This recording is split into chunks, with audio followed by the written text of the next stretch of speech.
তুলনা কমিয়ে দেন, you will be happy. নিজে কেউ না, অন্য কেউ না, তুলনা করবেন না। অনেকে আমরা তুলনা করি নিজের স্ত্রীকে আরেক নারীর সাথে, নিজের সন্তানকে আরেক সন্তানের সাথে, নিজের ভাইকে আরেক মানুষের সাথে করে তাকে ছোট করি। অনেকে দেখবেন ছেলে মেয়ে একটু ভালো পড়াশোনা করে নেই, বলে যে কি করলি তুই, ওই দেখ পাশের বাড়ির ওই ছেলে A+ পেয়েছে, যা তার পা ধোয়া পানি খা।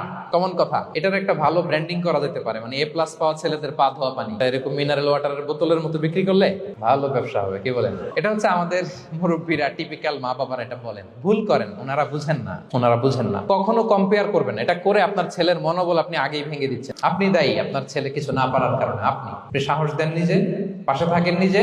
A+ যারা পাইছে ওর পা ধোয়া পানি খেতে বলছেন যে, এজন্য ওকে, ওই ছেলেকে আল্লাহ A+ পাওয়ার জন্য বানাইছে, আল্লাহ ওকে ওই মেধা দিচ্ছে, কিন্তু আপনার ছেলেরা আবার আল্লাহ তাআলা অন্যদিকে মেধা বাড়াই দিচ্ছে।